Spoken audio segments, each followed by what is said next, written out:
সাবরিন উঠো, স্কুল যাবে না? আজকে তোমার প্রথম স্কুল। হ্যালো গাইস, আসসালামু আলাইকুম। আশা করছি সবাই ভালো আছেন। তো আজকে আমার বড় মেয়ের প্রথম স্কুল। তো ওকে ওকে আমি প্রত্যেক দিন ঘুম থেকে উঠাই, তো খুব তাড়াতাড়ি উঠে না। আর আজকে ওর প্রথম স্কুল, তার জন্য একবার ডাকাতে ও কিন্তু উঠে গিয়েছে। আমিও কিন্তু নিজেই দেখে অবাক। তো তার আগে আমি কিন্তু দিয়ে দিয়েছি, আমার ছেলে কাচ্ছিল কেকের জন্য, তো ওকে কেক দিলাম। তারপরে কেক দেওয়ার পরে আবার ওকে আমি আমার বড় মেয়েকে বললাম যে তুমি মুখটা ধুয়ে নাও, দাঁত ঘষে নাও, আর আমি একদিকে টিফিনটা ভরছি। স্কুলের কিন্তু টাইম হয়ে যাচ্ছিল, গাড়ি কিন্তু চলে আসতো। 9টা 40 চলে আসছে গাড়ি, তার আগে আগে আমি কিন্তু রেডি করে দিচ্ছি কি আমার কোনো অসুবিধা নেই, হয় না পিছিয়ে যাই তার জন্যই। তো আমি দিয়ে দিয়েছি কেক, আর আমি দিয়ে দিব এখানে ম্যাগি। তো ম্যাগিটা দিয়ে দিচ্ছি এখানে।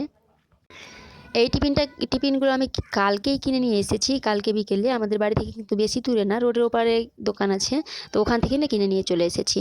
তার সঙ্গে আমি ভাবছিলাম যে সাবির বলছিল যে রুল রাখা বক্স একটা নিয়ে আসবা, তো আমি কিন্তু ওটা নিয়ে এসে আমি ভাবছিলাম আছে তো নিব না, তো দোকানে দেখলাম, আবার দেখে আবার এই লোভ সামলাতে পারলাম না, তারপরে আমি কিন্তু একটা রুল ভরা বক্স নিয়ে নিয়েছিলাম। তো টিফিনটা আমি সাজিয়ে দিয়েছি, শুধু আজকে দিয়েছি কেক আর ম্যাগি, আর কিছু দিইনি। আর তার সঙ্গে আমি আবার যে এই রুল বক্সটা নিয়েছি, এখানে রুলগুলো রেখে দিচ্ছি। আর তারপরে এই নিচে একটা লেয়ার আছে, ওখানে আমি দিয়ে দিব রুল ছিঁড়া মেশিন আর রবার। তো এর রবার ওর আগেরই থাকুক, আর কিনলে না কিনলেও চলবে, কারোর এখন কিন্তু চলবে এগুলো রবার। তারপরে আমি দিয়ে দিচ্ছি ওকে ব্যাগে ব্যাগে দিয়ে দিচ্ছি জল। এই সিসিটা আমি কিন্তু নতুন কিনেছি, আর ও কিন্তু বলছিল যে আমি আলাদা সিসি নিব।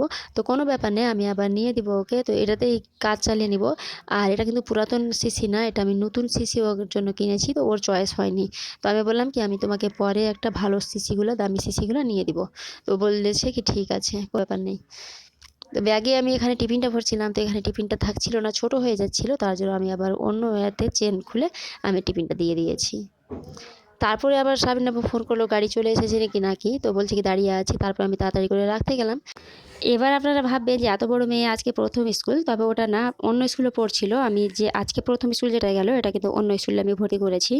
এটা স্কুলটা খুবই ভালো বলছে, তো এই স্কুলে আমি ভর্তি করেছি। এর আগে কিন্তু অন্য স্কুলে পড়ছিল, ওই স্কুলটাতে খুব বাচ্চাদের যে কেয়ার করছে সেরকম না, তার জন্য আমি ওখান থেকে না ছুটিয়ে অন্য স্কুলে ভর্তি করে দিয়েছি।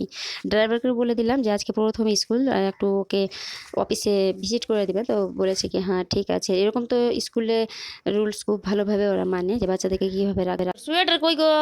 গরম লেগে গিয়েছিল, খুলে দিয়েছো? সোয়েটারটা সব কিছু খুলে দিয়েছে।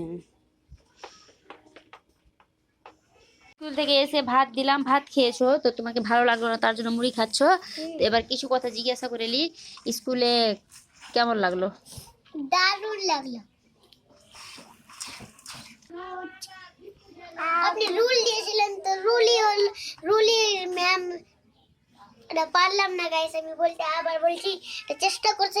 আমি রুল দিয়েছিলেন, তো রুলই লিখে নিল না ম্যাম, কিসে নিয়েছে? কলমে নিল। আমার বন্ধু কলম ছিল, আমার বন্ধু আবার একদিনে বন্ধু হয়ে গেল না, একদিনে বান্ধবী হয়ে গিয়েছে।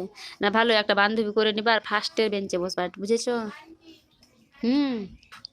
কলমে নিল লিখা, রুলে নিবে না তোমার জন্য, তাহলে রুলটাই ওনাকে দিয়ে দিবা, আর তোমার জন্য কলম কিনে নিব। হ্যাঁ, খাও মুড়ি তাহলে।